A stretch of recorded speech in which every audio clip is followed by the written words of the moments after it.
faltam, a gente discutiu muito isso. Sim. Mas são as pessoas que pensam o processo. Se você não tiver quem pense o processo, quem pare para pensar, porque você está ocupado vivendo, igual a nossa vida normal. Se você está o tempo inteiro ocupado fazendo alguma coisa, você não tem como parar para refletir, cara, o que eu estou fazendo está certo, eu estou fazendo está errado, o que eu tenho que mudar, onde que eu tenho que mudar, isso está legal, se eu fizer isso aqui, eu vou melhorar lá na frente, se eu fizer isso aqui, pô, eu vou me prejudicar. Então, se você não parar para pensar as coisas, não tiver quem faça isso, cara, você não vai sair do lugar, você vai ficar repetindo. E a nossa rotina, quando a gente fala de clubes, principalmente de Série A, são clubes que jogam 70 jogos por ano, entendeu? Prático 60, 70 jogos por ano. Mas jogo pra caramba. É jogo aqui, é quarto domingo, praticamente o ano inteiro. Então, pô, esses caras que estão ali no dia a dia, eles não têm tempo para refletir o processo.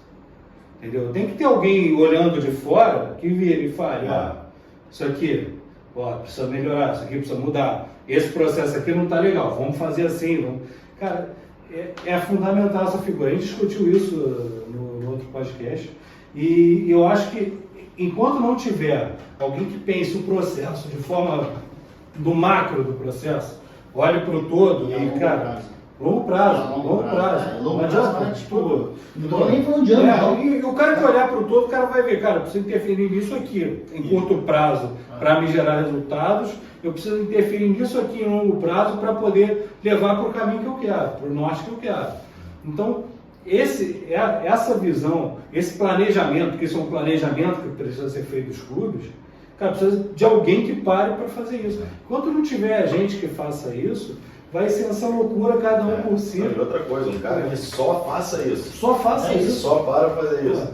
Porque no clube, às vezes, você tem tentativa, né? Esse aqui é o cara do processo. Sim, o coordenador metodológico. Só que é o coordenador técnico. O coordenador está cuidando do horário que o ônibus sai. Aí não dá, Tem que gastar energia com isso aqui, cara. Do ônibus, deixa que outra pessoa... O ônibus não é problema teu. O problema é que muita gente quer se meter em coisas que não tem nada a ver com o que deveria ser. E outra, aquele negócio que a gente falou do analista, que é assim até hoje. A função não é bem definida, não é bem determinada. Você não sabe o que é trabalho do analista e o que não é. Então o cara ele fica atolado de coisa e for ver, peraí, cara, isso aqui o cara não tem que fazer, cara. E às vezes a galera vai pedindo, pede, porque a analista vai pro campo ou não vai? A analista tem que estar no aquecimento, a analista tem que estar recolhendo bola, a analista tem que estar filmando de drone, a analista tem que estar filmando na arquibancada, a analista tem que fazer tudo. E aí aquele negócio, o próprio analista ele tem que. Isso falta também. Se colocar. Fala, peraí, cara, não é não. Então se é assim pra mim não serve. Tranquilo, segue. Enquanto tiver tudo, porque o que a gente falou, isso até hoje nada mudou, né? O que é a análise funcionando? É a comissão não reclamar. Então se a comissão não reclama para a diretoria, está tudo bem, segue o jogo.